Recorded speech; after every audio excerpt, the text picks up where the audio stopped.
I think we can just start. Yeah.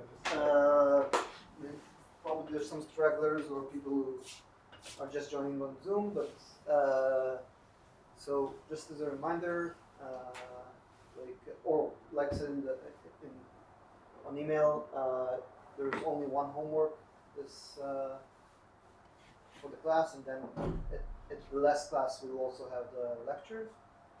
So I'll post some more details on the format later, but no, it should be like a short lecture, around 10 minutes for each pair. So no extra rules. And with that out of the hand, it's my pleasure to introduce Doron, who was very kind to arrive here from the other side of the campus in this very stormy weather. And he'll tell us more about devices and what you can actually do with graphene. Thank you. So I will start with the very basics of devices, and hopefully we will get to talk about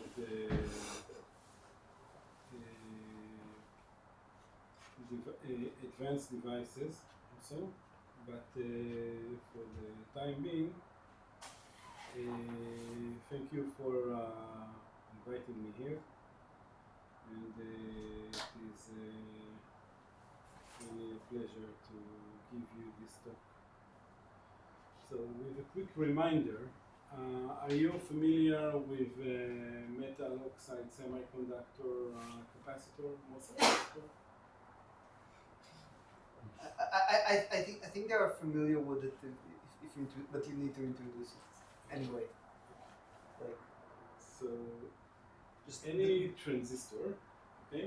Every transistor is based on some kind of capacitor that is essentially working like a mechanical engine or pump, okay?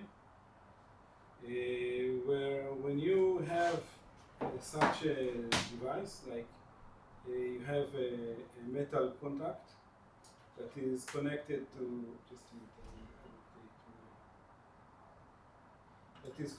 an insulator, and then after the insulator there is a semiconductor that is connected also to the electrical contact that is grounded, okay? When we apply voltage on this capacitor, then certain things happen that deplete charges from one side of the capacitor to the other, and also can accumulate charges within the semiconductor. And essentially, all transistors are based on the fact that we invert the majority population of carriers in the semiconductors with a MOS capacitor, meaning that suppose that we have a p-type semiconductor, like p-type silicon, okay? When we apply voltage on this electrode, okay, then what happens is that not only that we charge the capacitor from one side of the metallic contact to the other one, but also we change the way that the semiconductor is behaving, especially close to the interface with the oxide. Okay. So in this case, I didn't know that I need to go so far back, so I just started from here. I hope that it will suffice. And what happens is that we bend the bends of the semiconductor. Okay? In this case, suppose that this dashed line represents the Fermi energy of the system. Okay. The dashed dotted line is the intrinsic level of the semiconductor, which is exactly at the center of the conduction band and valence band. Now, so suppose that the semiconductor here in the bulk, okay, far away from the interface, is p-type, as it's such. Okay, we took a p-type silicon. Then very near to the interface, it may invert the population of carriers such that the majority carriers here, just at the interface, would be the electrons. We can see that the distance of the Fermi level from the conduction band here is similar to the distance or the energy difference of the energy level of the valence band from the Fermi level here in the bulk, okay? Which means that the population of electrons here at the interface is the same as the whole concentration very further away in the bulk. Mm-hmm. This population inversion allows us to make transistors. Before we reach inversion, if we put a smaller voltage, we will bend the bands of the semiconductor, but in a lesser amount. Then we will be in a state of depletion, meaning that we will not add electrons close to the interface, we just deplete the existing holes from the interface. Okay? Now, my question to you, fundamentally, where do the electrons come from? Like, I put a voltage between this metal contact and this metal contact, okay? This is an insulator in between. There is no current between these two electrodes, okay? Why can I invert the population of carriers here close to the interface? And what is the source for these electrons?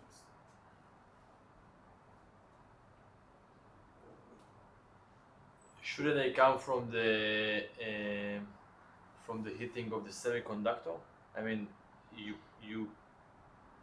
you are giving them sufficient energy so that they can propagate, and then they just come back from the other side and they are pushing the electrons in the insulator towards the barrier, and then they must jump.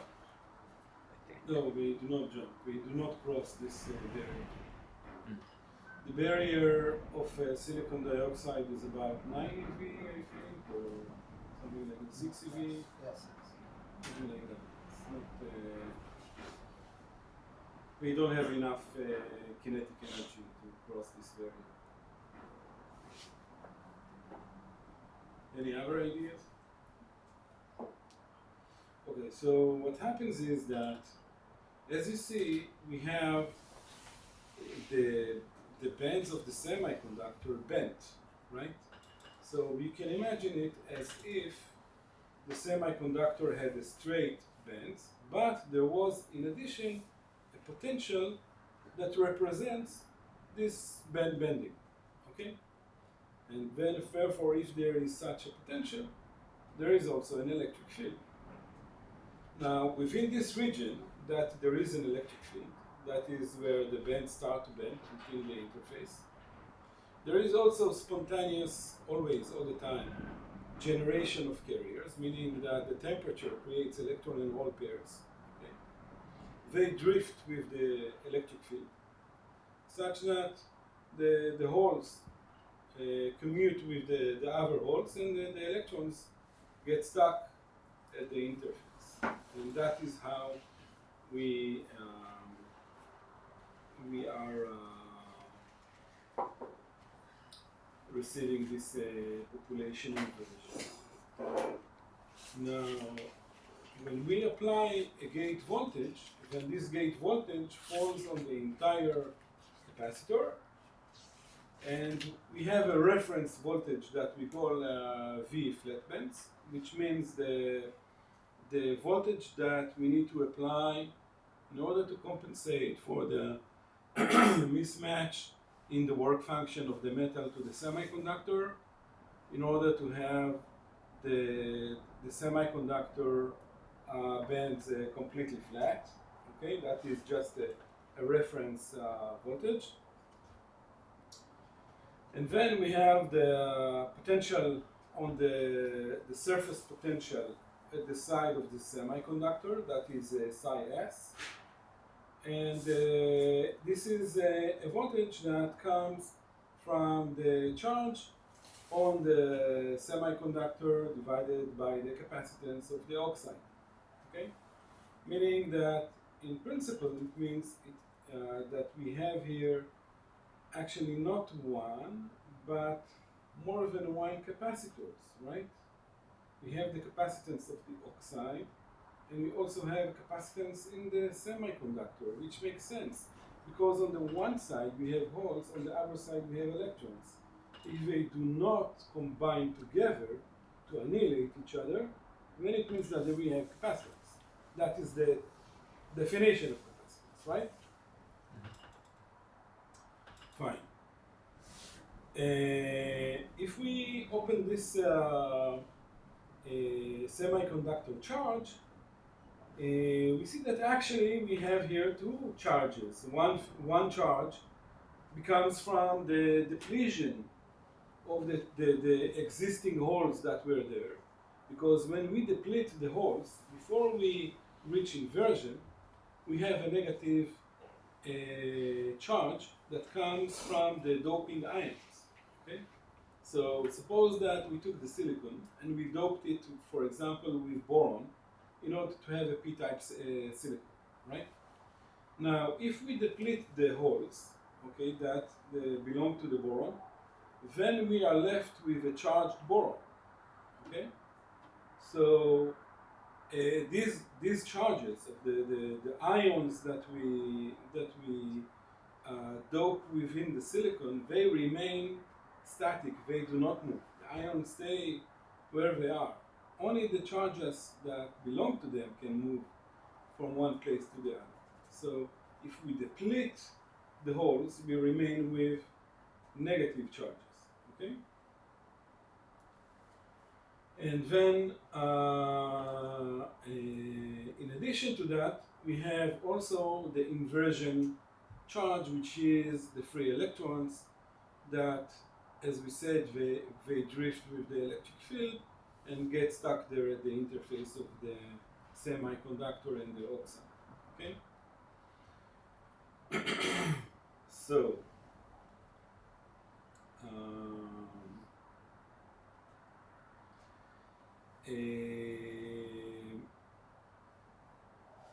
we have a definition of the band bending that is associated, or that is the condition for charge inversion, which we call 2phi-f.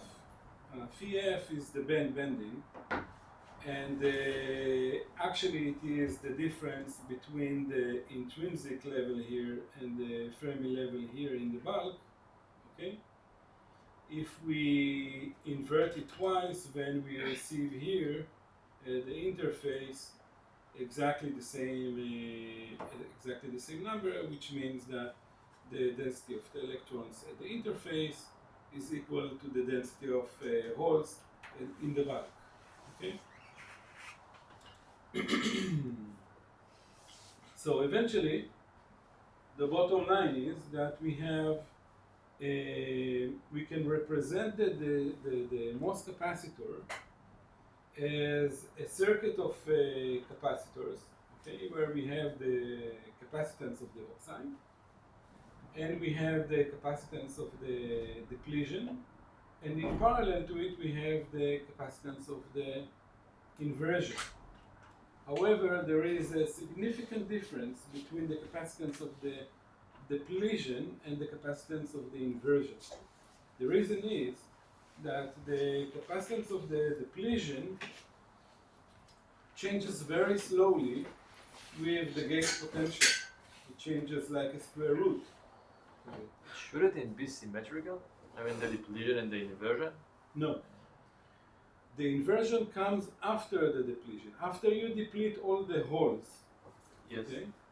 Only then, if you continue to bend the bends, you will get inversion carriers, okay? Which means the electrons.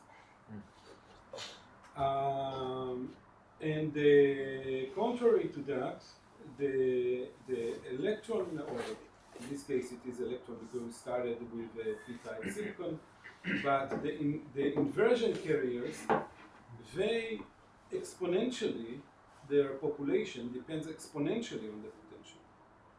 Okay.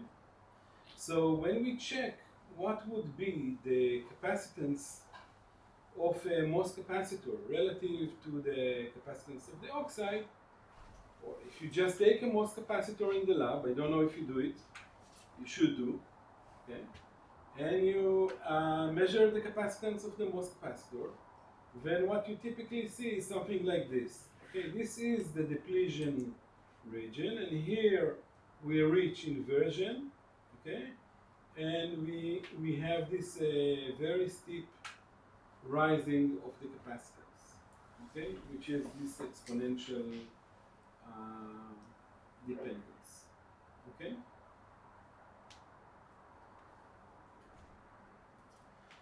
Now, question number 1 to you. What does it saturate?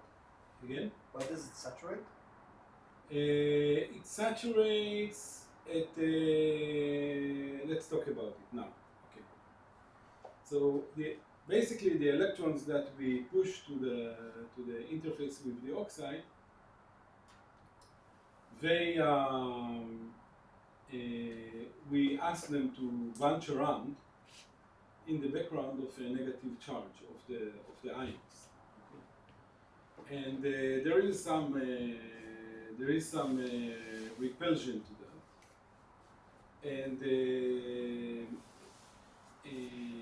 there is, as always in physics, there is a balance between two things. We need to supply more electrons, and that is a temperature-dependent process, right? It is an engine. If you think about it, we can also calculate maybe I have it here in the slides, the analog of the Carnot efficiency to this kind of electrical engine. Okay. Now, so we have the temperature that supplies electrons and holes, okay, and by generation, and then we ask, okay, what is the rate that electrons are being supplied to us, to this interface by the energy of the sun, okay, or by the temperature, okay. So at a given temperature, what is the rate that, and this will also tell us when we come to measure a capacitor, what frequency should we oscillate the voltage, and also what we should expect from a transistor that works with a MOS capacitor to behave like in the frequency domain or in time domain. Okay. So the rate is very important. Okay. Basically, the generation rate, the thermal generation rate, is the Ni divided by 2 tau, where tau is the lifetime of the excited carrier. Now, at the interface, okay, we have a density of electrons, okay, at the surface, that is proportional to you know this relation of Ni squared to P, and okay. So in silicon, in any semiconductor, okay, in equilibrium conditions, the multiplication of the density of the electrons by the density of the holes, okay, is equal to the density of the electron, the intrinsic electrons squared. Okay, and in silicon this number is 10 to the 10. Okay, in every semiconductor it is different because the band gap may be different and so on, and the density of states may be different. Now, so in order to calculate what would be the density of electrons at the interface, we can take this relation and say that we can approximate it by the Ni squared divided by the density of holes in the interface. The density of holes in the interface, we can figure it out from psi s, which is the potential of the semiconductor at the interface. Okay. Here Na is the density of acceptors. That is the density of the dopants. Okay. And all the rest is known. Okay. Now with this generation, okay, we can define a current of the generated inversion carriers, okay, if we define the width of the depletion area, the width at which the electric field exists. As we said, further in the bulk, the bands of the semiconductor are straight. We bend the bands, and that creates an electric field to the extent, to some distance from the interface, this electric field exists. So if we take this width, we call it the depletion width, or the effective width,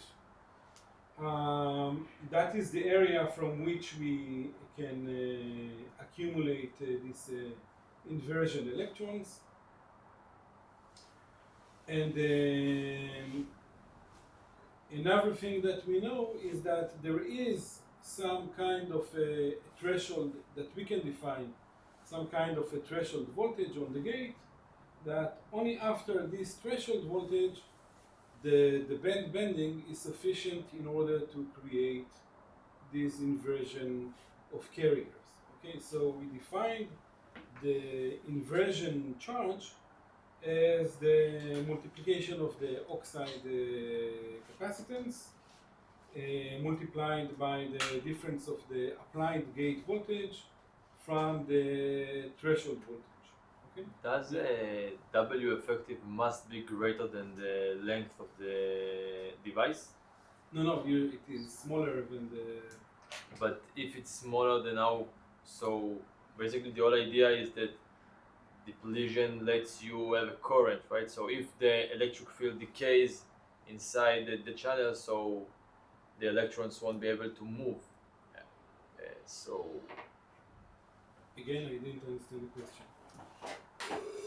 If I understood the mechanism of the MOS capacitor, then you have the insulator and the semiconductor, and because of the potential that being induced in the semiconductor part about the band bending, so what will happen is that you will have electric field and that will deplete the holes and this will create the current.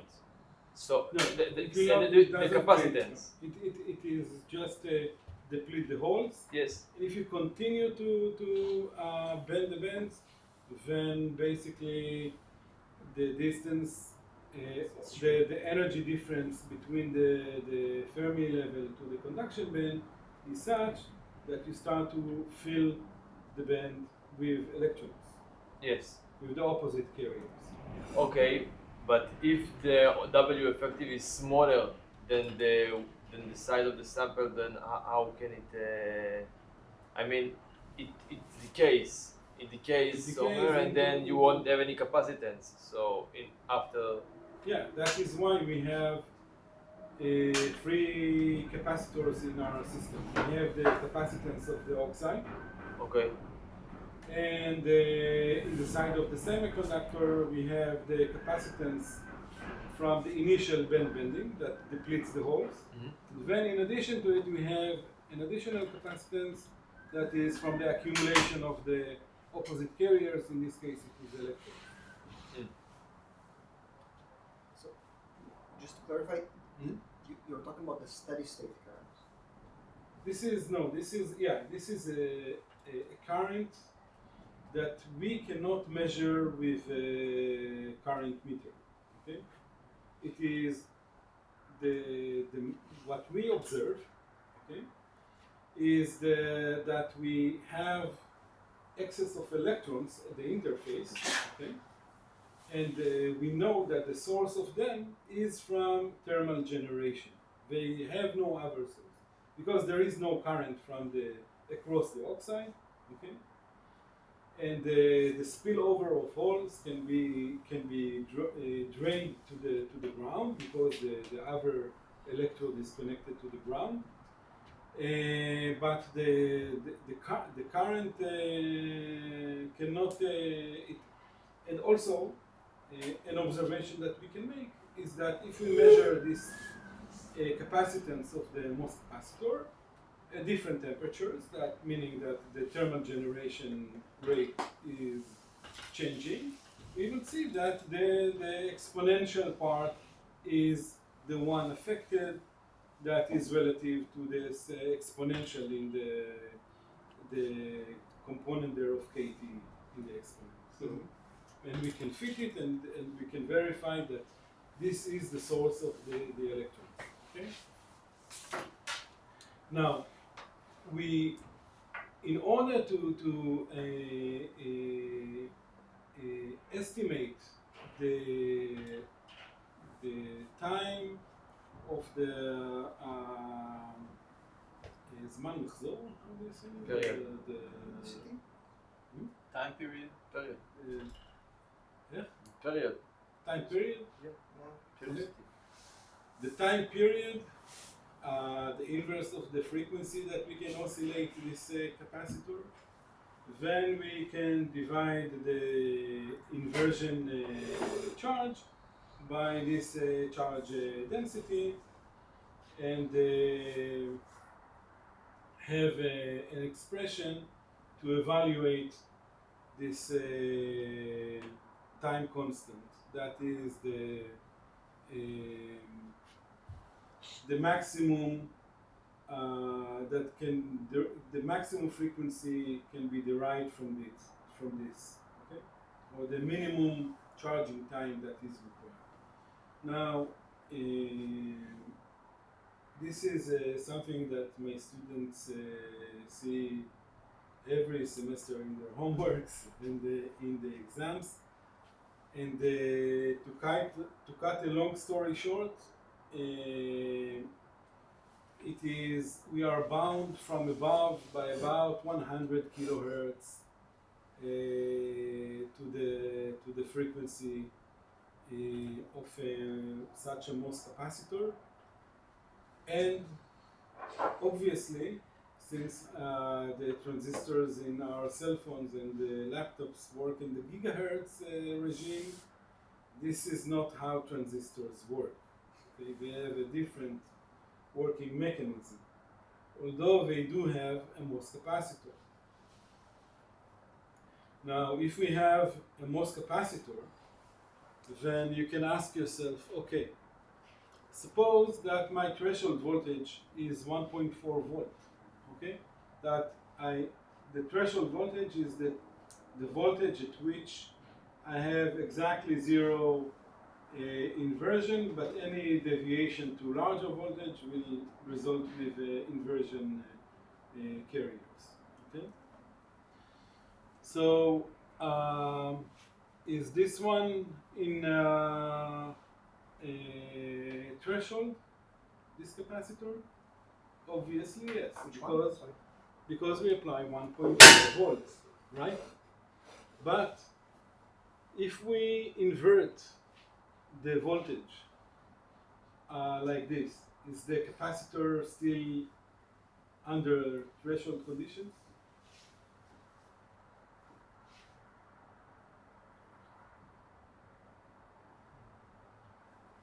Yes. No. Yes, it is. Yes. Yes, because we apply the same voltage difference, okay, from here to here, okay? 0 minus 1.4 is plus 1.4, okay? Now, look at the other one over there. We have an additional electrode now. Is it under threshold?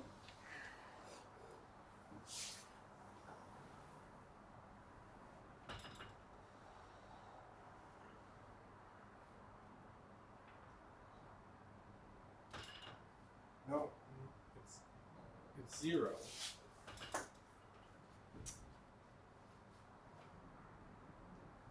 If it was just, yeah, so what do you say? It is, because you take the difference, it is still 1.4, okay? So if this one is under threshold, then this one? Yes. Yes, Yes. okay? But this one? No. No. This one is not. Okay? Because we have a voltage here that changes a few things. And when we have a transistor, actually, we not only have this, I don't have time to go over the very fine details, it is the whole course. But when we have a transistor, we have an additional electrode also here, and what we observe physically is something that is called a quasi-Fermi level, close to each of these electrodes, okay? And we let the carriers distribute according to the chemical potential or the quasi-Fermi levels, okay? And then what happens is that we can have a build-up potential here that will push the threshold voltage to a larger voltage, okay? So actually the threshold that we talked about, you remember that I mentioned this 2Pf, the condition for threshold, for reaching the balance between the density of electrons at the interface and the density of holes in the bulk, okay, is now deviated by this sum that is actually the difference of the quasi-Fermi level of the electrons at the surface from the quasi-Fermi level of the electrons in the bulk, okay, divided by of course, by Q. Now,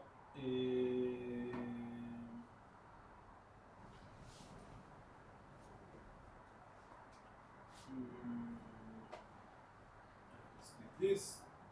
Now, suppose that we have an additional fourth electrode, then we have a transistor, okay?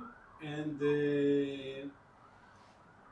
basically, in a transistor, we have the source, drain, gate, and the bulk, or the base. Now, observe the following, okay? Across the source and drain, what we have is two opposite diodes, okay? We have NP, PN, meaning that to any voltage that we apply between the source and the drain, at least one electrode, one diode would be biased reversely and will stop the current, okay? So basically what we have here is a diode, a resistor, and then an opposite diode, such that unless we open the gate and create here a very thin channel that is n-type at inversion, okay, then the reverse bias, we wipe out the diodes, right? If the gate reaching the inversion condition, what we will have here is a very thin n-type silicon here, right, at the interface, where we do not have this NPN, we will have an n-type all the way from one side to the other, and this will be just a resistor, right? So the gate electrode has exclusive control over the switching of the current in the transistor, okay? And that is something that is very important to understand. But the difference from a MOS capacitor is that here we do not need to wait milliseconds for the carriers to be generated from the thermal energy, and we have the source electrode that is connected to the ground, okay? And this source electrode will push the carriers, the electrons, when we bend the bands. Basically, when we change the band bending such that the distance, the energy difference between the conduction band and the Fermi level is such that electrons should occupy the conduction band, then the source electrode would immediately supply the electrons for this to happen. Okay? There is no delay. Okay? Yeah. Repeat why the resistance is so important. Again? Can you repeat why the resistance is so important? Yeah. So the resistance is of the channel is very important, and basically it gives us the profile of the potential from the source to the drain. We will see that in a few slides, and in principle, if the resistance is high and we put a high enough voltage, then what happens is that we can reach something that is called a pinch-off, meaning that the potential from the source to the drain will not terminate at the drain, but it will terminate before the drain. And then the transistor will be limited in delivering charge. But if you just think about it like two diodes facing each other and the resistor in the middle, it doesn't seem like the resistor is, that the size of the resistor will change the amount of current going through, but not the functionality of whether. Right. When it is closed, yes, but when it is open,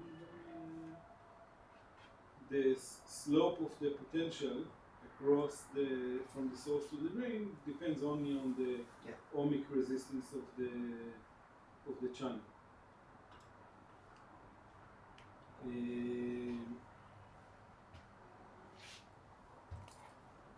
Okay, so what do we, in order to develop a model for what is the relation between the voltage of the source drain and the gate voltage to the current in the transistor, we do the following. First thing is that we assume what would be the potential of the channel of the transistor as we apply a voltage. Okay? So the simplest assumption is that everything is linear. Okay? And we can say, okay, the potential of the channel is just the drain to source voltage multiplied by the coordinate. Let's say that this direction is x divided by L, okay? Such that it will be 0 at x equals 0, and it would be VDS, the voltage difference, where x is equal to L, okay? Which is the simplest assumption, okay? Now, doing that, we assume that there are no variations in the width of the depletion area, which is incorrect.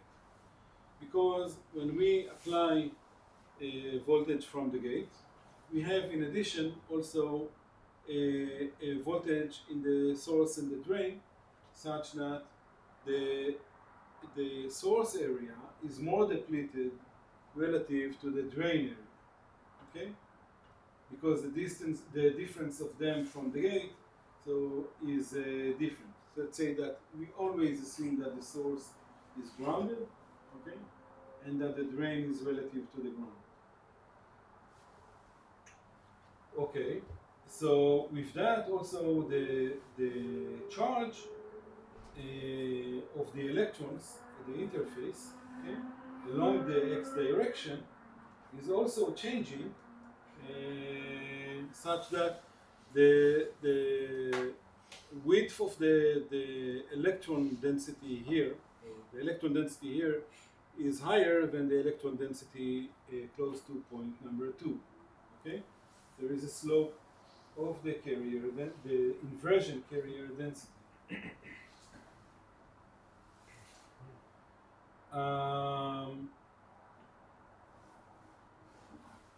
And another approximation that we need to take is that we assume that the mobility of the electrons is independent from the electric field, okay, and is always the same along the trajectory from the source to the drain. Here we see a cartoon showing the difference in the depletion area.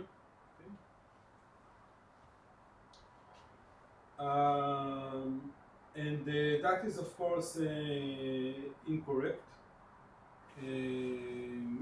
As we know, there is a vertical electric field, okay, that is in the direction that is perpendicular to x, coming from the gate and ended here somewhere at the bottom, okay? And this electric field also drifts the electrons as they propagate from left to right, okay? So when we assume that their mobility along the x direction is constant, of course it is not true, and we need to account for that in the model, okay? And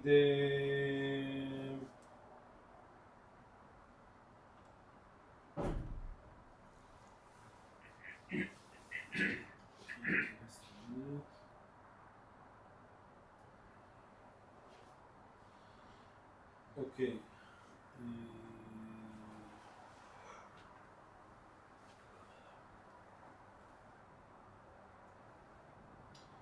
Another assumption that we have here is that the electrodes themselves, the source and the drain, have zero resistance.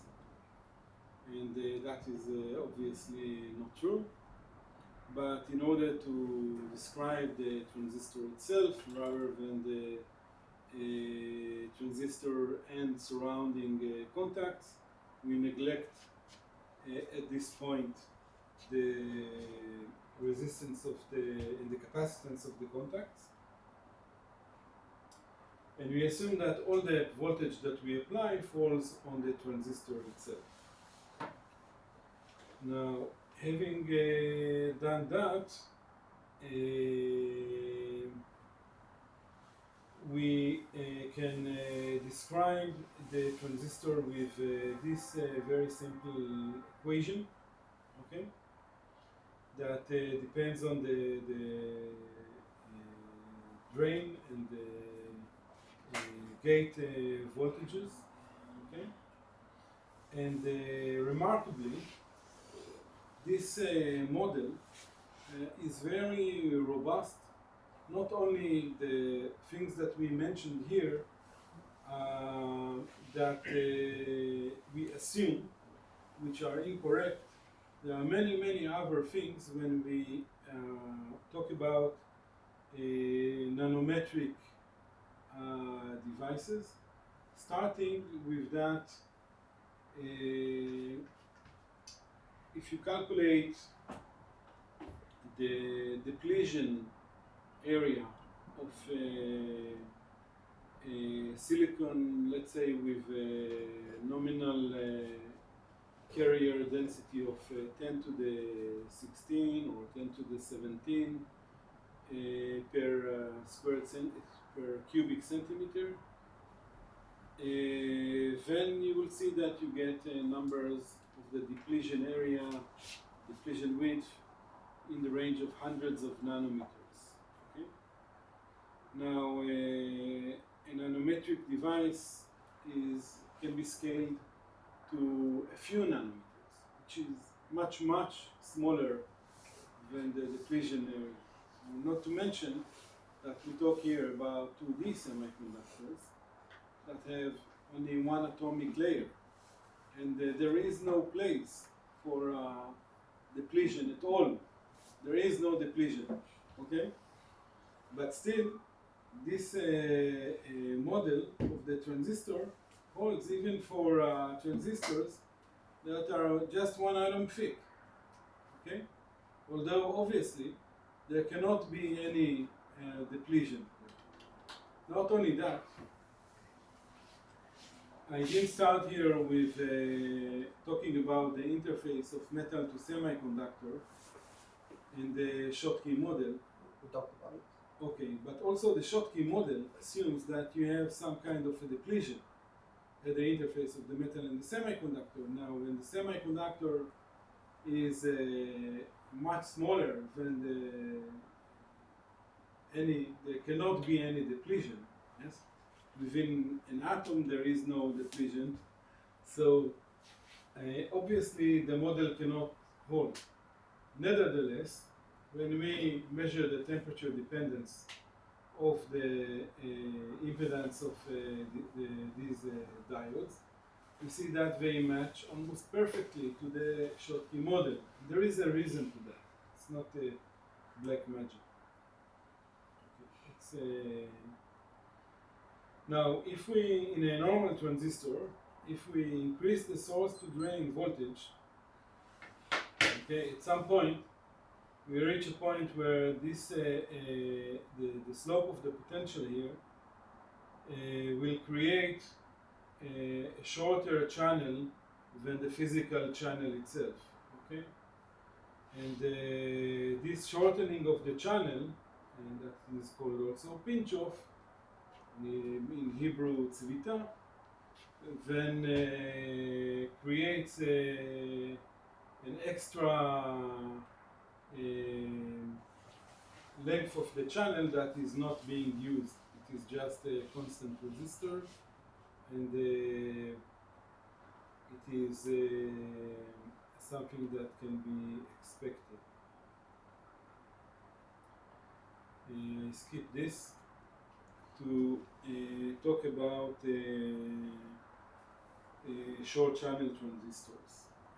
Transistors that are very small or small compared to the depletion width in a semiconductor, and then gradually we will get to very small transistors. Okay? Let's take a break. Okay. Now we discuss the case of short channel transistors, and the the most prominent observation that we can take with small transistors is that the trace of the current, the drain current, as we fix the drain voltage but sweep over the gate voltage, provides us with this characteristic curve. And for two different drain voltages, we get two different curves, which is about being strange, because when we talked about the definition of the transistor, we said that the only voltage that controls the current in the transistor would be the gate one, and the gate voltage, the gate terminal, would be the only terminal that would define the threshold of the transistor. And what we see here for small devices is something that is called VT roll-off or DIBL. DIBL means drain-induced barrier lowering, that we will discuss.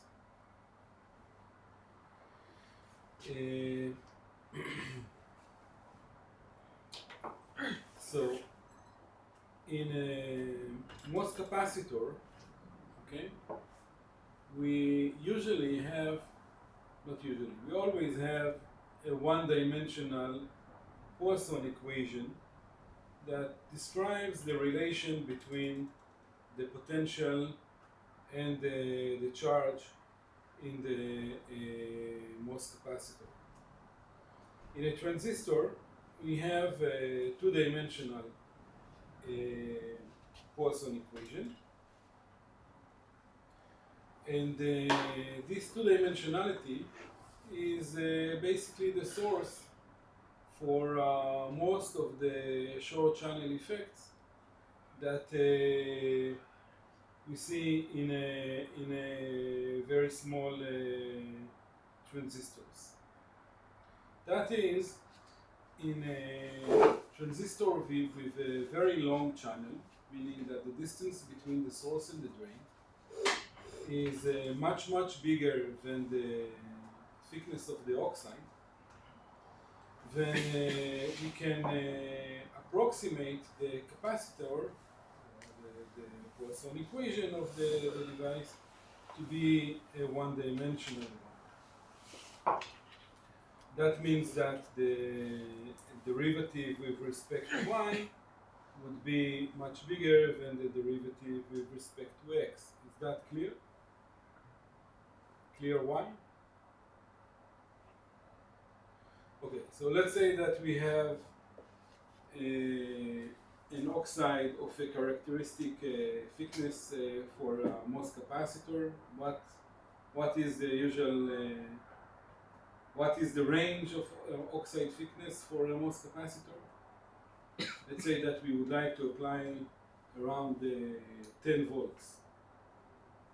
So if we take the breakdown voltage on a 10 volt voltage for silicon dioxide, it would be in the range of a few tens of nanometers, let's say 20, 30, 40, something like that, right?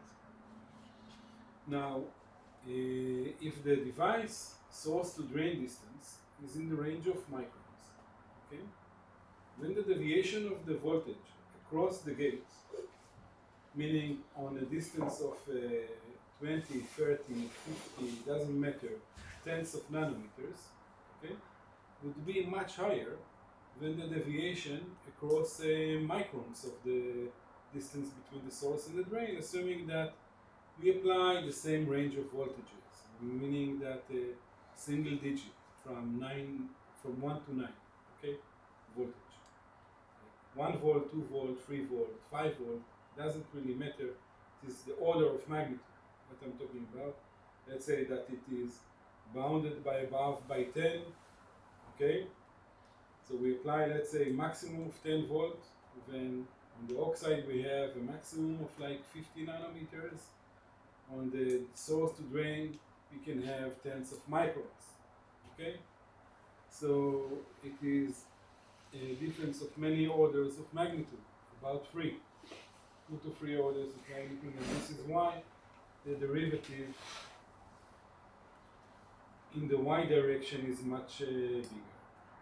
Physically, what happens in a very small transistor is the following. In a normal transistor, but the distance between the source and the drain is very long. When we apply a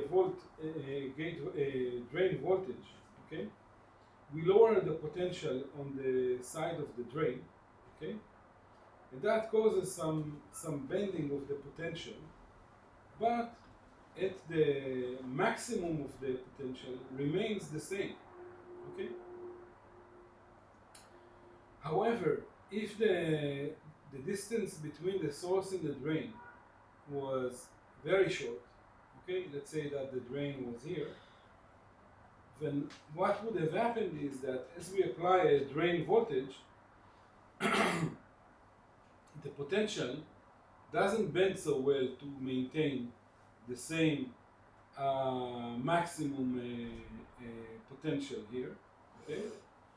And the energy barrier for the electrons to cross from the source to the drain is limited now not only by the gate but also by the drain. As we apply larger drain voltage, we lower the energy barrier for the electrons to tunnel from the source to the drain, okay?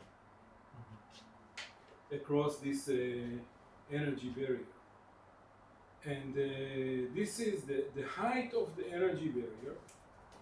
As for example, you can calculate with WKB approximation or any other approximation, okay? Depends mostly, exponentially actually, on the height of the barrier, okay? So the main significant parameter that would dictate the flow of current from the source to the drain depends mostly on the height of the barrier and less about the potential along the width of this barrier, okay? So because of that, this phenomenon is called drain-induced barrier lowering, and in short, Dibble effect, that is very famous for short transistors. Short transistors are nominally transistors with the length size of about the depletion width, which is 100 nanometers, okay? 100 nanometers.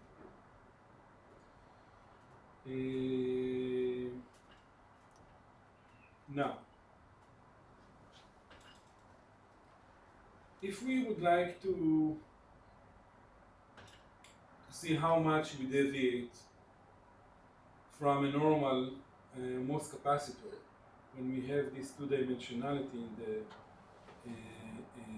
equation, we can take the x-dependent derivative and move it to this side of the equation. And then one can ask himself, what would be the contribution of this derivative?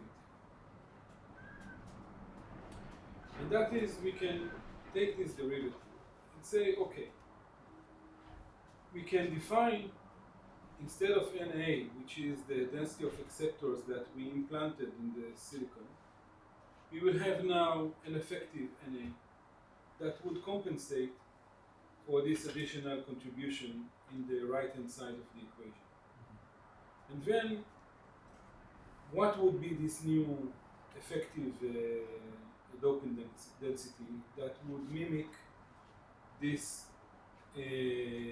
small contribution, or we can call it a perturbation, okay, to this equation. And with that we can calculate what would be the effect of such to the threshold voltage that we calculate with our model. Now instead of putting here NA, we can put the effective NA. Okay? So practically what happens is that we reduce the density of dopants electrostatically in an electrostatic view. Okay? Physically what happens, electrostatically, what really happens is the following. As we mentioned, we have two p-n junctions in the device. One of them is forward biased, and the other one is reverse biased. The p-n junction that is reverse biased has a depletion area that is very wide because it is a p-n junction that is biased reversely. And because of that, close to the drain, we have a very wide area that is completely depleted. And this depletion of carriers causes something that is really not desired. This area has a very important role, other than being a resistor, which is having free carriers, is to help us to screen the potential from the drain.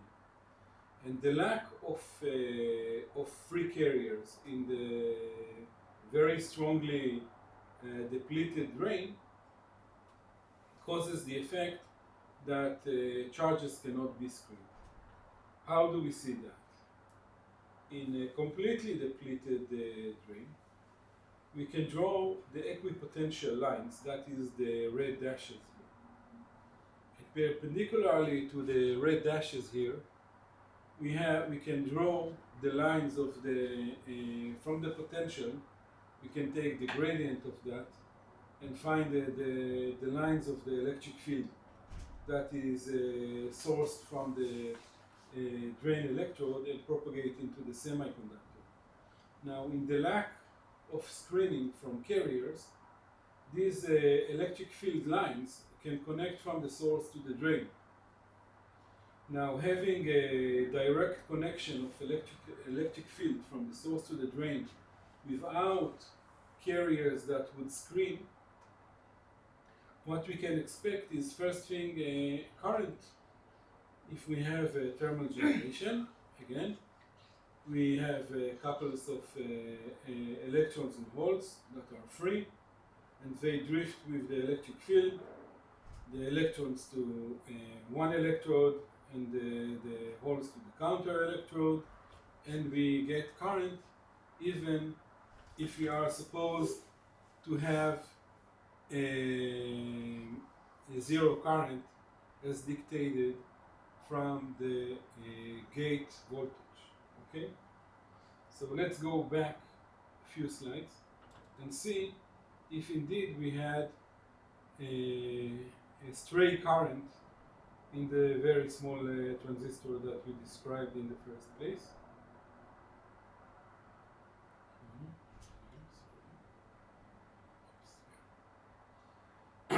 Yeah, we definitely do. Okay, we see that in zero gate voltage, zero is zero relative to the zero relative to the threshold. Okay, instead of having zero current, we have some finite current. Okay, what does it mean about real devices? For example, the transistors in the cell phone that you have, okay? They have two kinds of energy consumption. One of which is the dynamical energy consumption, That is the pump or the engine that we described in the beginning, that switching from on to off and basically creating this inversion layer close to the oxide. Okay, that is the dynamical use of energy for the transistors. But another one is that the drain voltage is always on, okay, and we always have a stray current, okay, and that is a current that is being used all the time. So if you have 1 billion transistors in your cell phone, and each of them contributes 1 nanoamp in a stray current like that, okay, times 10 to the 9, then you have 1 amp times 1 volt, which is the VDD of the, and this is 1 watt, okay? It has implications on your battery lifetime and on the heat of the, or the temperature of your phone, right? Well, this may be very significant, even if this leakage is very small, okay? So this is one effect of short channel devices. And let's talk about this screening. And the other effect that is associated with the screening, of course, is besides from this leakage current, it is also, of course, is the lack of control of the gate in general. It is becoming non-exclusive in controlling the current. The drain and the gate become mutually controlling the current, and this is something that is we will learn how to avoid. So about screening, you're a physicist. I think that you may already know quite a bit about electrostatic screening. Do you? Mm-hmm. Yeah? They should. Okay. It's not the first time they heard about it this semester either. So. Mm-hmm? It's not the first time they heard about it this semester, so okay. hopefully. Okay.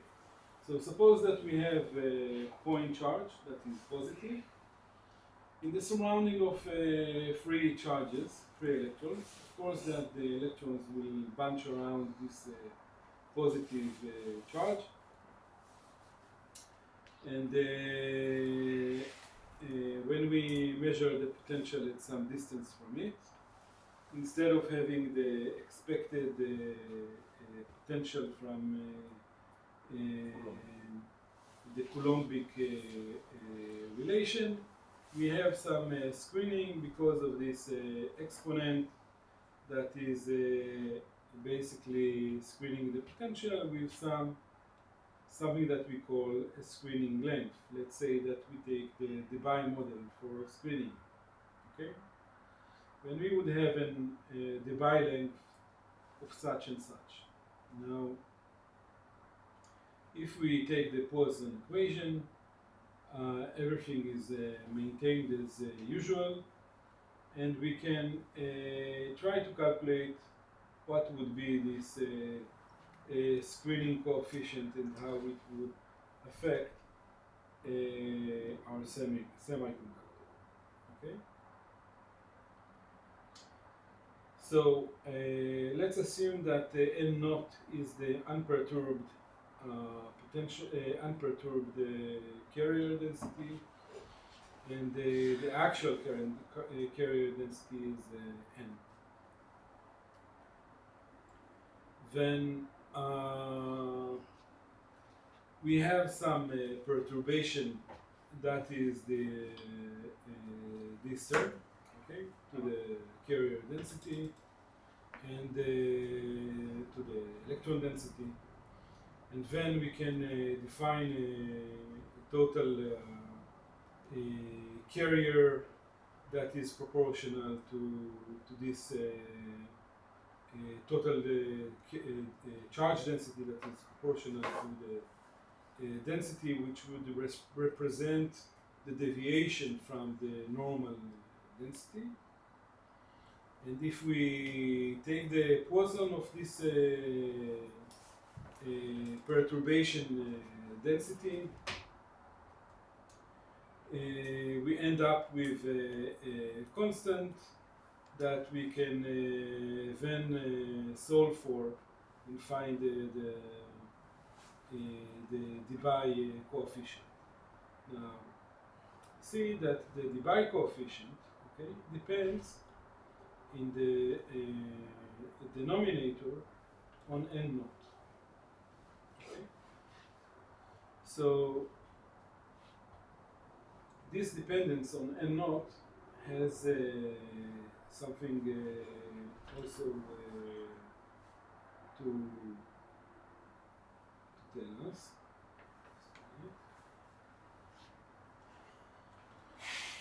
In a short channel effect, we will get back to this n naught in the denominator. In a short channel effect, okay, we can again try to come up with an alternative model to try to describe some kind of screening, and we use symmetry in order to reduce or to increase, the screening in the way that would help us design transistors that remain efficient. Okay? That is, we can define some kind of screening property of the device itself, which is not a screening of the semiconductor, it is not electrostatic, but it is a geometrical screening, and I will explain. And for example, you can take just the normal transistor that we talked about, a flat transistor with a top gate, and build a model for it in which we define the Poisson equation in this way, that the right hand side would have a dependence on the gate voltage and the potential on the semiconductor surface, and we will define some kind of a gamma parameter that we call a screening parameter, okay, or a geometrical screening parameter. Now, if we solve this Poisson equation, we end up with a gamma parameter that would look something like this for the geometry of the transistor that we mentioned. Now, in order to overcome this problem of short channel effect, engineers devised a new structures, geometrical structures of transistors that would overcome this problem of screening. Skip this. Okay. So let's start with the simplest one. For example, we have a double gate transistor. Okay?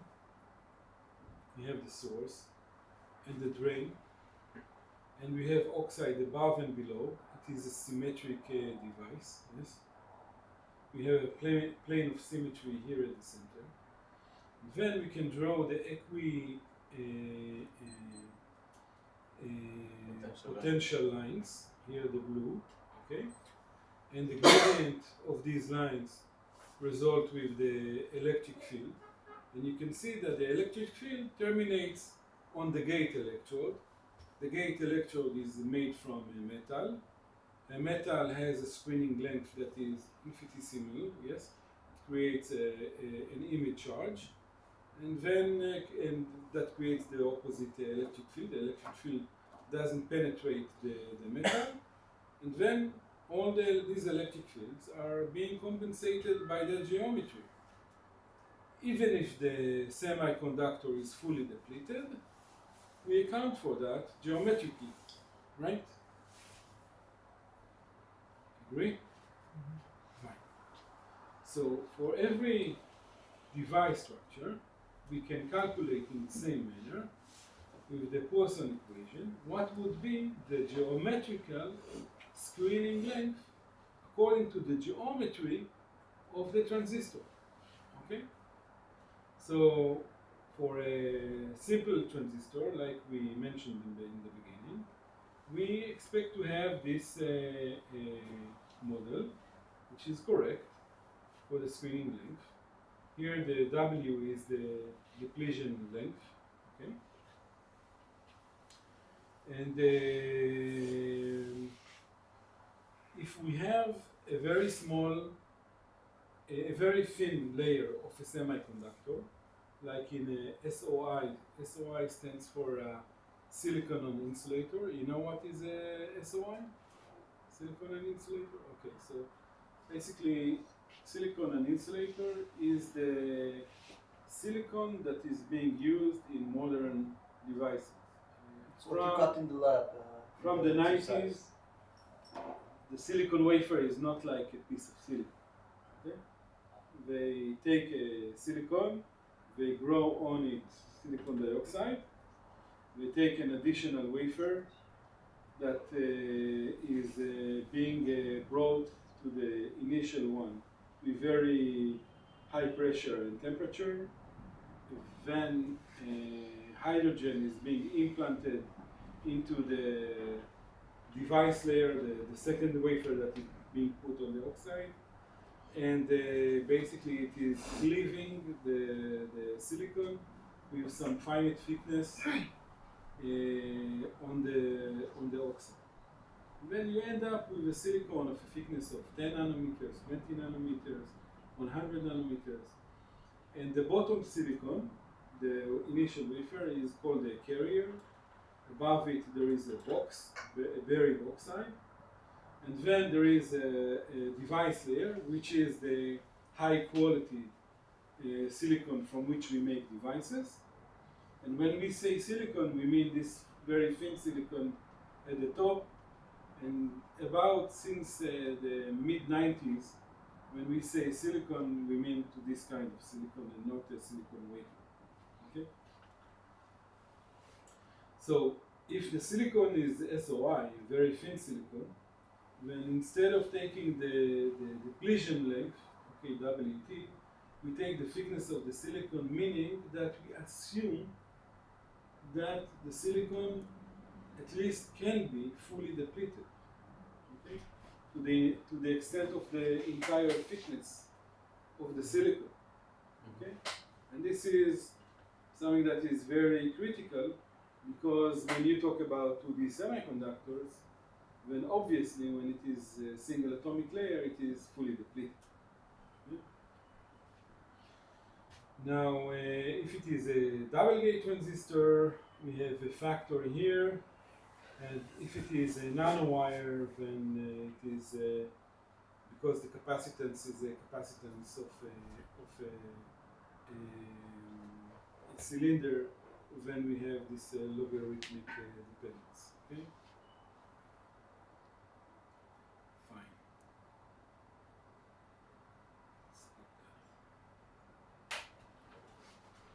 Okay. So when we work with very thin semiconductors, then what happens is that we have quantum effects on the silicon itself. Okay, suppose that we have 10 nanometer thick silicon.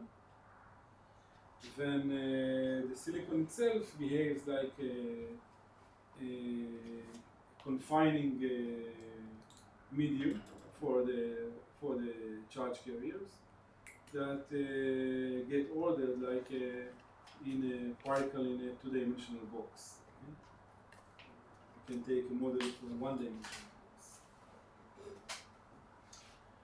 And this is something that you must be acquainted with.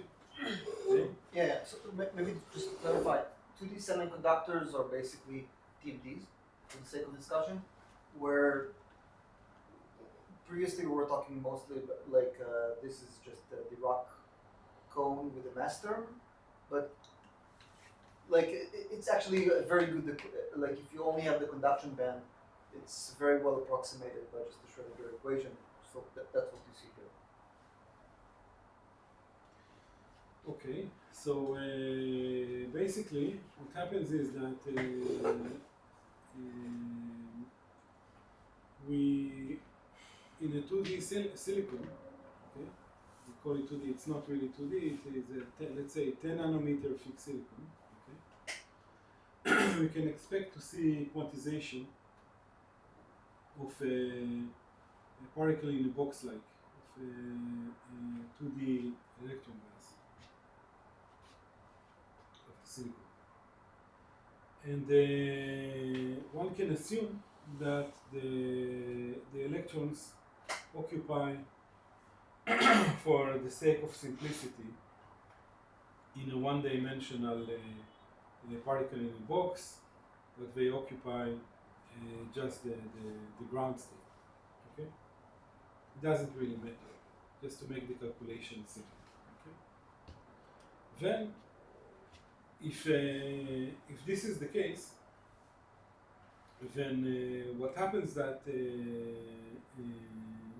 the threshold voltage can shift relative to the initial threshold voltage that we had in silicon, because of this an additional energy term or potential term that the electrons have, or because the electrons are bound to some quantum states. Okay, and this would actually result with dependence of the threshold voltage difference relative to the thickness of the silicon that has some dependence on the thickness of the silicon. Now, what happens is that in fact the thickness of silicon SOI is not uniform to the level of atomic precision. There are variations in the range of 10%, 15% in the thickness of the silicon. So engineers take this into account very seriously, because they need to generate a system that has about 10 to the 9 or 10 to the 10 transistors that operate simultaneously and switch between on and off, open and close, in a very precise, on a very precise plot. Okay? So if the threshold voltage is not uniform, it means that you need to apply a larger voltage on your 10 to the 10 devices in order to make sure that all of them obey your orders. And when you multiply it by the number of the devices and the currents that are being generated, you will be surprised by the cost of energy is absolutely outstanding. Okay? Even if you change only 15%. 15% is really a lot. What is the actual, like in practical terms, in real devices, what is the deviation from ideal? Like Only from this effect. So it can be significant. It can be, I give it every year as homework. I don't remember the numbers, but I can look up in the homework that I give but it is significant. It's like 100 millivolts or something like that. It's not, if your VDD, if your global drain voltage for all the transistors is like in the range of 1 volt, it is 10%. So I'm asking, like, in a real device, there's a lot of dark current and wasted energy. So what is how much of it is short? This sort of effect, basically. Yeah, it is about 10%. Okay. about 10%. It is basically in real life there is very minimal leak currents and so on, and disobeying transistors. What happens is that you just tune the voltage in order for the system to work correctly. Okay? But it means that it consumes energy, and because of that you reduce the clock or do something else to reduce the overall performance of the system. So like for example, you can have two CPUs manufactured on the same wafer. One of them you will operate on 0.9 gigahertz, the other one on 1.7.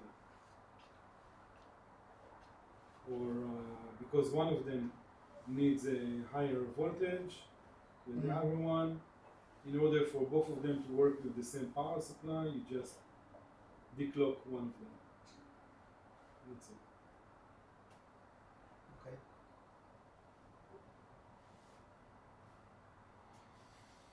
Okay. Okay, so let's see a model for a short channel transistor. We don't have another break, right? No. Okay. Let's see a model for a short channel transistor with a double gate. This is actually, in terms of performance, one of the best architectures for transistors, if not the best architecture. It is industrially, it doesn't work very well because it is extremely expensive to fabricate it.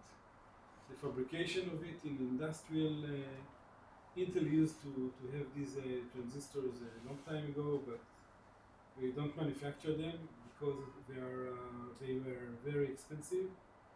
But in terms of performance, these are probably one of the best architectures. Okay. And what happens here? We have a source and a drain, okay, and two opposing gates, and in between we have this channel, okay. The channel length is some people / companies call the length of the gate actually. And some of them take them as the actual distance between the source and the drain, and because of that there are variations like 14 nanometers of Samsung is like 10 nanometers of Intel, and so on. So when they name the technology by the channel length, it is not the same physical length. This is like the 1 nano transistors. So this is the what they are talking about. Yeah. Did they really got? What is the minimal channel that? 2 nanometers, I think, 2 or 3 nanometers, and actually the problem in making such a small transistors is the variations between transistors. Like the lithography can make the transistors, but they will not be exactly the same. Because when you have, let's say, 5 nanometer transistor, how many atoms are along a 5 nanometer distance in silicon? About 10. 15. 15, okay, in the range of 10. Now, if you have a small variation of, let's say, 1 atom, then it is 7%, something like that, 10%. That's a lot. We said just before that it is huge, right? So the problem is variations between transistors in one system. Besides from the challenges of lithography and so on. And what is considered as a good candidate for being a 2D transistor? So 2D transistors, as we will see, they don't have short channel effects at all. Okay? You can go back to this channel length, okay? And take the electric constant of let's say silicon diselenide, okay? And take the thickness of silicon diselenide and put here the thickness of a single layer of HBN, for example, as the gate oxide. And you will see that you do not have, so the screening length will be extremely short.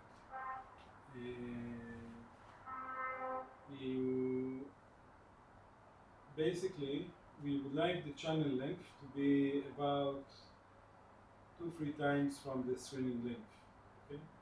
Meaning that for sure we do not see electron from in the drain is completely screened from the source, okay? That they do not stray with the electric field, right? So you would like the screening, the channel length to be at least twice or 3 times the screening length, okay? And I think black phosphorus, and in black phosphorus it is a good test down to I think 5 nanometers. There is the dBel is like insignificant. It is microvolts. It is not something that is important. And in TMDs, it is not really significant to think about even a short channel effect, because there are other problems that are much more significant, which are the contact resistance. And because of the contact resistance, you have challenges to push currents into the very small channel. And also it is not, that is the, I would say that the contact resistance is the barrier for the overall performance of transistor in TMDs, and not even extremely small TMDs. Their problem will not be screened. They will not have significant short channel effects. But if you will understand the amount of effort and money that went into miniaturizing silicon devices, and you get for free a material that is free from these problems, that is also flat. You don't need to make very sophisticated devices. In the next slides, we have the models for double gate transistors, for gate all around. That is the devices of choice, the gate all around for the 3 nanometer transistors. The amount of work that was being put into this is so great, and the money, the hundreds of billions of dollars that went into these technologies, and this semiconductors gives you everything for free. But we don't know yet how to make them well enough, 2D semiconductors. And also we still have huge challenges with the metallization of TMDs. There are already some solutions to that. Hopefully we will have it also here in Vietnam. With non-conventional metals. And the main problem with 2D semiconductors metallization is that the metals themselves, because you have only, let's say, TMDs, okay? You have only, let's say, one atomic layer or one molecular layer. Then the interaction of the metal, the chemical interaction of the metal of the contact with the chalcogen of the TMDs by itself significantly change the intrinsic properties of the semiconductor. For example, there is a very famous test. People took, I think, molyselenide. Saptarshi Das in his PhD did it. He took molyselenide and he put on it contacts of gold and palladium. Gold and palladium are both inert metals, Yeah. okay? And they have about the same work function. Yeah. And so we cannot argue that the Schottky model, difference in the work function of the metal to the semiconductor created a junction is completely invalid. And also there is no place for depletion in a single layer of a semiconductor. One of them made an N-type barrier and the other one made a P-type barrier. Yes, gold and palladium. And with one of them, the bending is like downwards, and with the other one it is upwards, meaning one of them is a barrier for electrons, the other one is a barrier for holes from the junction with the metal. And the only difference is the interaction with between the metal and the TMDs. Some metals, like gold, they float with van der Waals gap above the TMD. So basically, along the trajectory from the TMD to the metal, if you take the potential, you have some very high, let's say infinite potential barrier that is very, very narrow. It is about half a nanometer, 5 angstrom wide. Okay. But then on one side you have a clean semiconductor, and the other side you have very clean metal gold. Yes. That is, for example, in this case, molyselenide.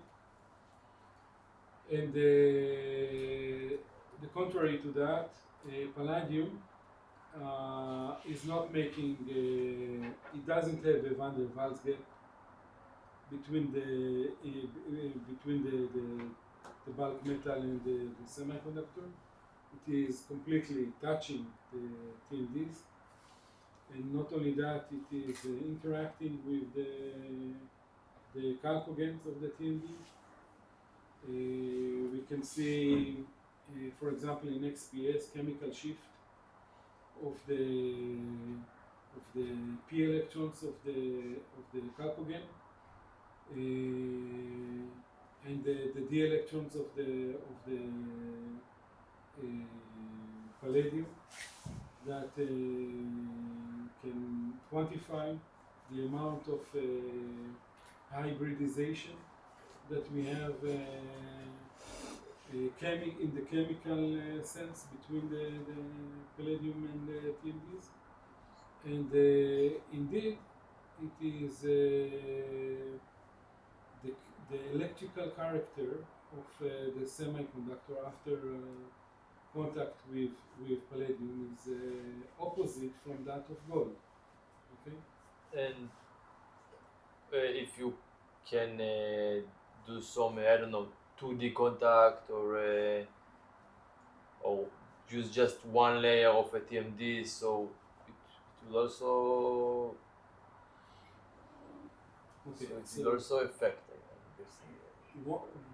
Ideally, you have two options. Okay, one option is to indeed have a real metal touching the TMDs, but not disturbing, not perturbing the TMDs. Okay, and having a very low scattering rate at the junction of the metal to the semiconductor. This can be achieved with topological insulators. Okay?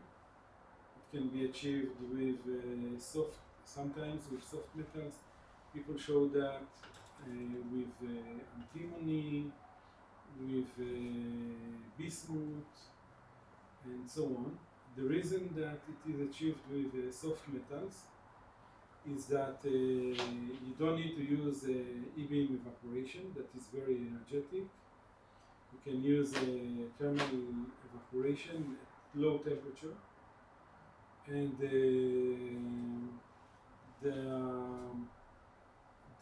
evaporation can be very well controlled in a very slow process. That these soft metals, they do not perturb the semiconductor in the kinetic sense, meaning that they do not arrive energetically, and also there is no radiation from the E-beam evaporation and so on. This is also the work function. This is also the work function, yes, yes. And also, I think that not only topological insulators, also whale semimetals work very well. As contacts, instead of gold or palladium. Right, because the density of states is relatively small relative to.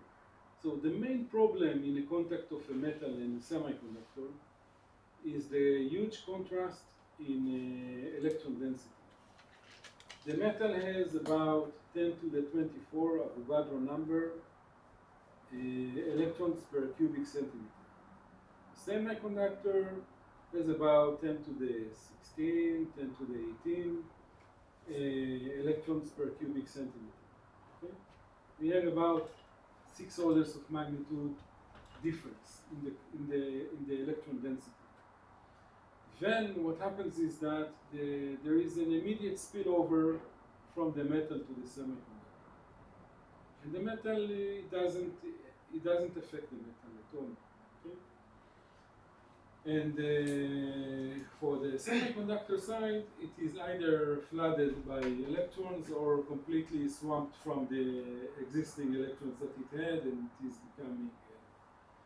That is, for example, the case with palladium contact to molyselenide, but that is becoming p-type.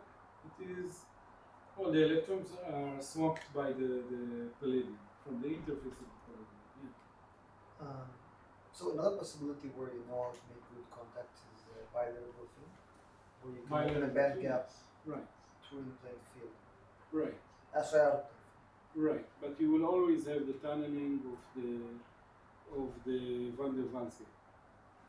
No, if you open a band gap with the bias field. Yeah, but there is physical van der Waals gap between the graphene and the metal. No, but you know what? We can make very good contacts not to a TMD. No. Bilayer graphene is a replacement to TMD. Yes. Okay. Yeah. Definitely. Yes.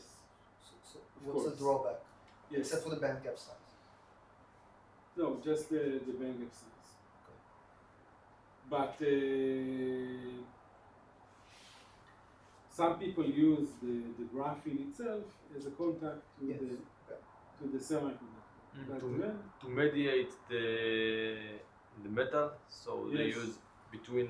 the thing with graphene, it has about the same electron density as a semiconductor. It has about 10 to the 17, 10 to the 18 electrons per cubic centimeter, or 10 to the 12 to squared centimeter, right? So there is no electrostatic spillover, because what happens is that when you equilibrate the Fermi level from both sides of the interface, okay, then the bending occurs in both sides, meaning that you can shift a little bit the energy, the Fermi level of the electrochemical potential of the graphene to be above or below some reference, let's say the Dirac point, okay? And that would correspond to the same shift in the semiconductor. Now, with graphene, it is also desired because when you apply voltage on the device, from the contact you can inject both electrons and holes that you can tune where the Fermi energy cuts the Dirac cone. We have such an example here in my presentation. Samsung made Samsung research 10 years ago. They said, okay, why do we need transistors of silicon? Let's make some kind of tunable diodes. You will take graphene, put it on silicon, and that will make a diode. And this diode will be tunable, because if we put a gate on the graphene, then it can we can shift the Fermi level such that it would align with that of the silicon, and then it would be ohmic, or we can deviate it from that of the silicon, and then you will have a diode, right? And the thing about the diode is that, unlike a transistor, the relation of the current to the voltage is exponential and not quadratic. If you have exponential current, then even a small voltage would suffice to make a good contrast. And from that, they made digital circuits and demonstrated that this can be technology, but as far as I know, it didn't go beyond. Why? You know, like many other things, it's like it didn't go beyond. It is amazing. These companies, they invest huge money on making many patents, but eventually, by the time that they actually implement them, the patents are no longer valid. No, but there's got to be a drawback why it's less efficient than silicon. Yeah, I think it is manufacturability. At the time, it was more than 10 years ago.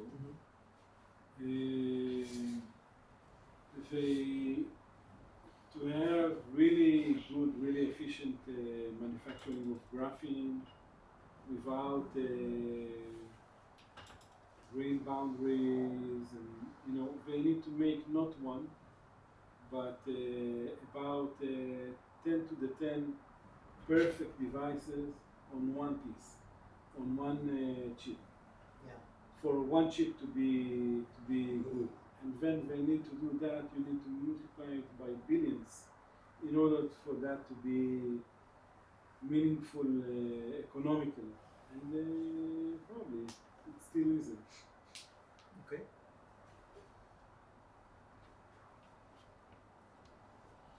So, okay. So this is let's say that would be the last thing that we say about short channel effect, and that is to understand something fundamental about the electrostatics of devices, especially if you put a double gate in order to open the band gap in bilinear graphing. This is something that it is worth a while to understand. So, as we said, we would like to get rid of the behavior, the two-dimensional behavior of the Poisson equation in a transistor. That is to mimic back the one-dimensionality that represents the long channel of the transistor. So we can say, if we have a potential that is two-dimensional, we can say that, okay, let's take it as a potential of a long channel transistor that is one-dimensional, and all the rest that we call psi star. Okay. Now we can say, okay, this for the long channel transistor, everything is one-dimensional. Okay. And for the short channel effect or the short channel potential, that is not a real potential. Okay, so it has no source. Okay, basically it is becoming from a Poisson equation becomes a Laplace equation because there is no charge density that corresponds to the two-dimensionality of the transistor. Okay, it is just fictitious.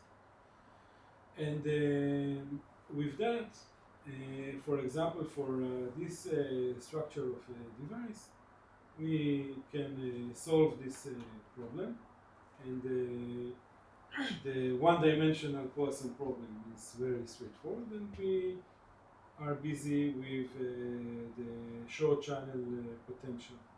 Okay, for the short channel potential, okay, we can guess a solution and then check what are the parameters for the solution. So if we take this model, for example, for psi star, what we can do is to plug it into the equation and see that indeed this is a solution of the problem because it is only zero. That is fine, meaning that if this is a solution, we see that not only the sum is a solution, but actually every component in this sum is a solution of the problem. When we don't need the sum, we can take just one component, and with that we can go ahead and see what are the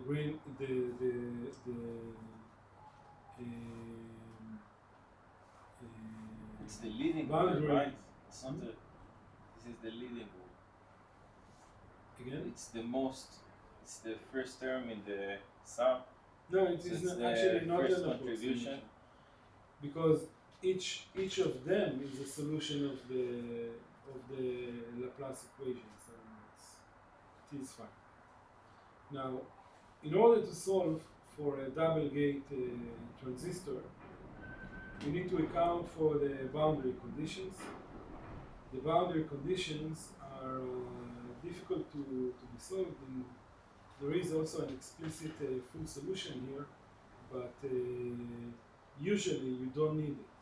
Okay? Usually when you design a double gate transistor, it applies very well to double gate graphing device. What you can do is you can assume that your oxide is very small relative to the thickness of the silicon, or that your oxide is very large relative to the thickness of the silicon, either way, such that you can neglect one of them. In the case of graphene, you can neglect the graphene itself. The thickness of the graphene is negligible. relative to the thickness of the oxide, usually, right? Then, if this is the case, then you have only one boundary to take care of, and that is by taking the ratio of the dielectric constants, in this case of the silicon and the oxide, okay, in order to compensate for the thickness of the oxide. And then basically what we say is electrostatically that there is no oxide here. It is only graphene. It is only silicon, okay? But in order to do that, because the electric constant of the silicon and the oxide is not the same, then we need to compensate for the thickness such that electrostatically it would still match. And then what we do is exactly that. We assume that the potential vanishes on the electrodes, and with that we put it in the model, and then we get this lambda factor. This lambda factor, which is very important, basically gives us a measure, an electrostatic measure in units of length, to which the gate electrodes basically are effective for screening the source to drain electric field as we described it in the beginning. Okay. Now this lambda is somewhat similar to the screening length, but it is not exactly the same. We're not going to About 5 minutes. 5 minutes. Sure.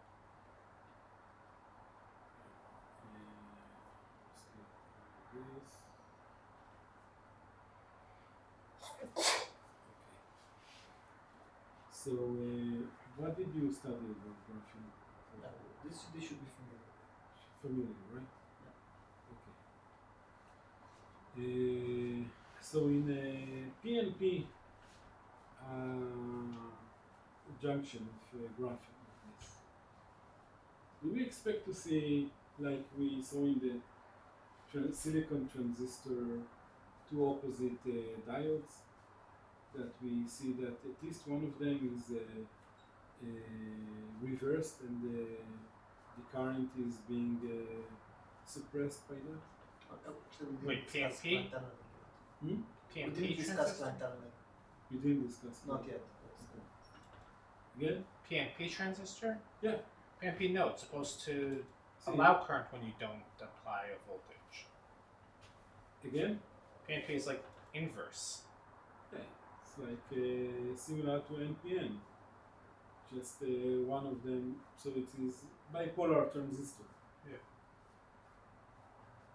So if I have a graphene with a back gate, okay, and here I have a top gate only on a segment of the graphene, and I apply a voltage, okay, then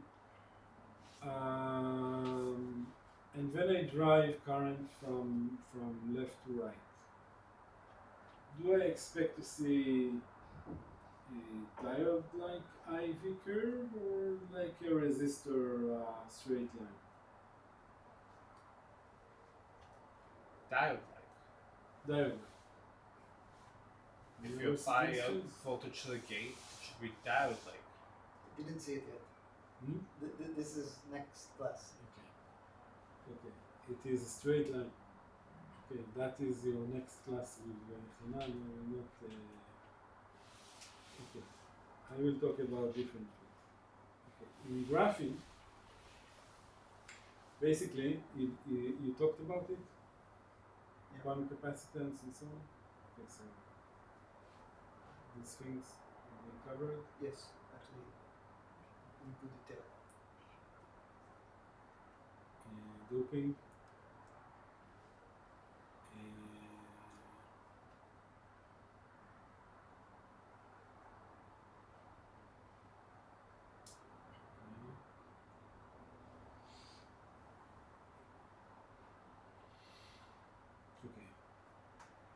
Also, and it's not like some repetition is also good. So feel free to. Okay, so in graphing,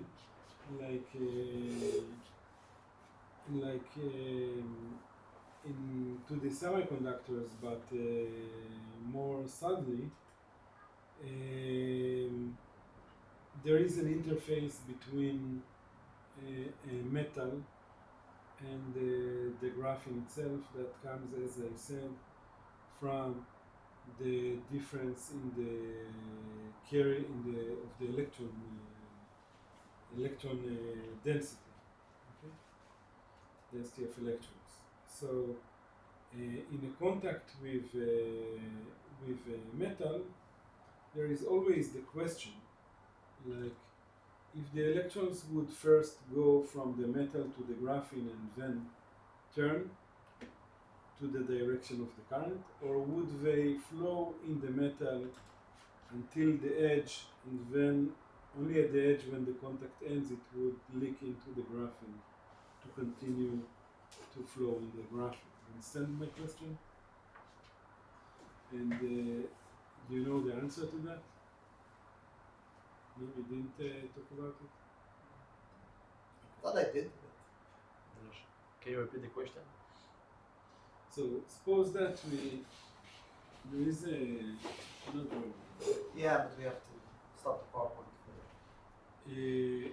So in graphene, or 2D semiconductors, suppose that you have a graphene, and on top of it you have a chunk of a metal. And when you put a bias from the metal to the graphene, would the electrons first go from the metal to the graphene straight, and then turn in 90 degrees to the direction of the current?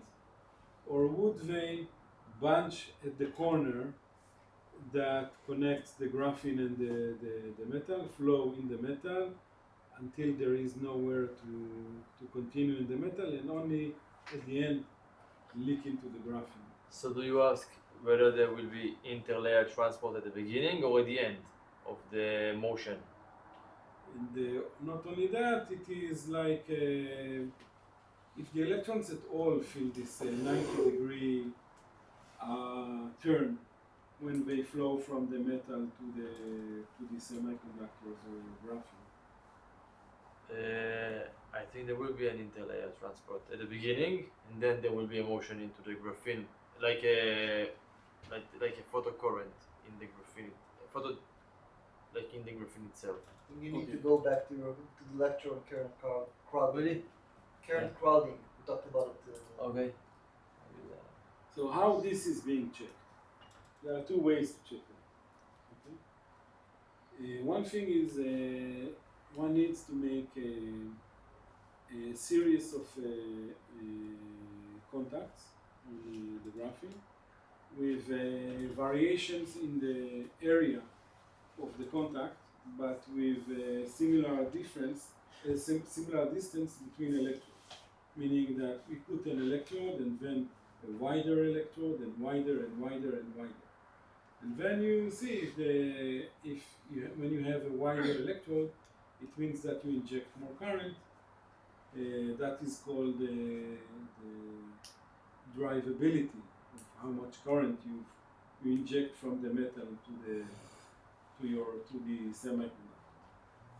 Another thing is that when you measure the contact resistance, if you have indeed a crowding of current, then you can take, when you apply a voltage between two electrodes and measure current between them, you can take a counter electrode that is behind one of them, okay?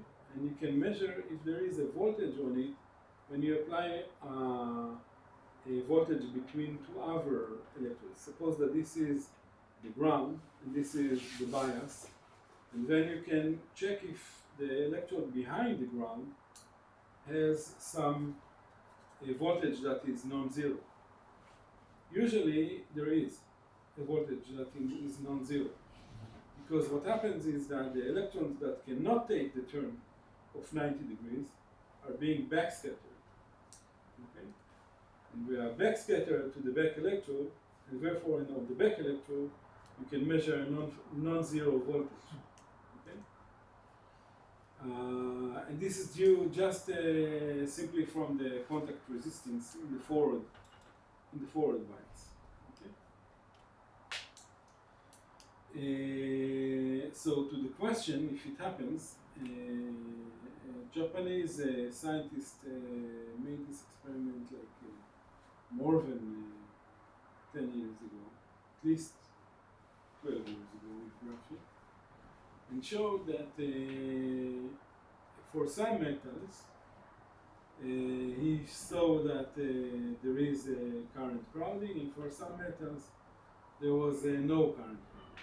For example, for nickel,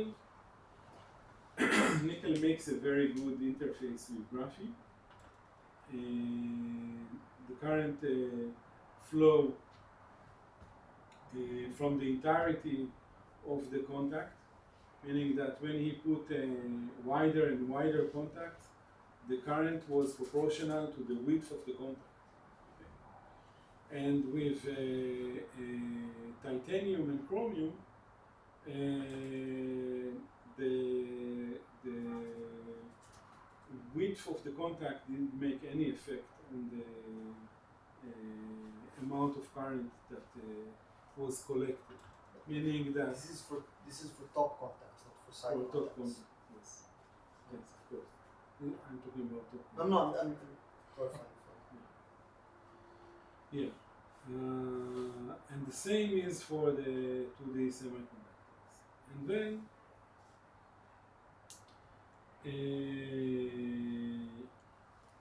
about at the same time, the group of Feidan of Uris made in IBM. Feidan of Uris is retired now, but he was one of the pillars of nanoelectronics in IBM research in Watson in New York, and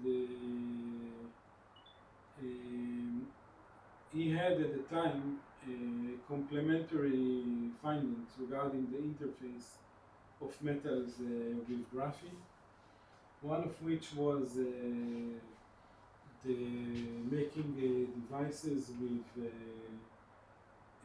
asymmetric contacts, meaning that you use two different metals with different work function on a piece of graphene, and by that having induced a slope in the chemical potential inside the graphene. They made such interdigitated electrodes that are extremely important for very fast photodetectors. I think that they managed to work this photodetector up to like 10 picoseconds, if I remember correctly, or 5 picoseconds. And the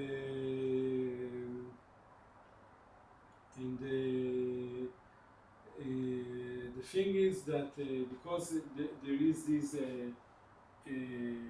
non-symmetric contacts, you do not need to apply an external voltage in order to collect photoexcited electrons. And because of that, the dark current in graphene that has no band gap, when you apply a voltage, you always have a huge current. So the lack of a dark current allow them to measure very small signals. In the graphene, always the photoconductivity is limited by the absorption of graphene to 2%, Therefore, the responsivity is limited to about 1 milliamp per watt. And this was a very significant finding. And of course, we cannot call it like a junction, but the appearance of directionality in the IV between a metal and the graphene in the top contact. That is because the graphene is of course flooded, as we explained. Skip this. This is the work of Samsung with the tunable diodes that I mentioned.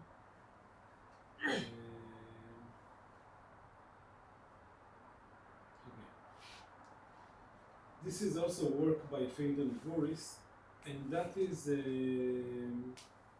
before the days of that everything was related and was attributed to neuromorphic or neural networks. And yeah, we are done? No, but finish the... Yeah. What he did here is that he applied a very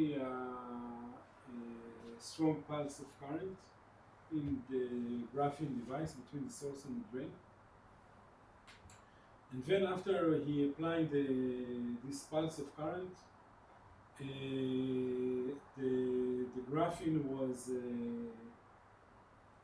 not to say but exactly charged, but eventually it is charged. When you measure the IDVG, you see two peaks in the resistivity, in the appearance of a junction, of a PN junction. And that is because he managed to wipe the puddles of electrons and holes from the quantum capacitance with a very strong pulse of current, and create some area within the graphene that is unipolar and or less polar from it is not balanced, and some other area that is oppositely polarized,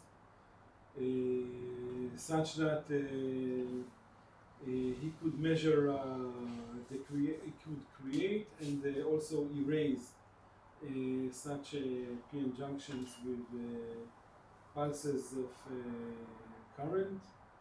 And okay, there are many other things, but we don't have enough time. Take a look, if you're working with TNDs, on this work that compares palladium and gold. Okay?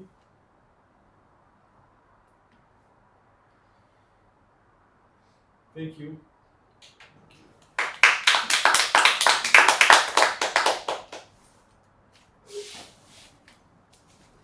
By the way, a quick note, sorry, before I forget, we meet on Monday for a compensation class. I still don't have a final location for the class, so I think let everybody know, but yeah.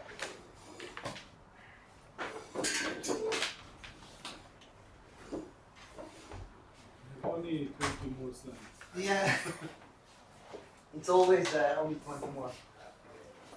זה כמו, אתה יודע, היתוך קו עוד 5 שנים.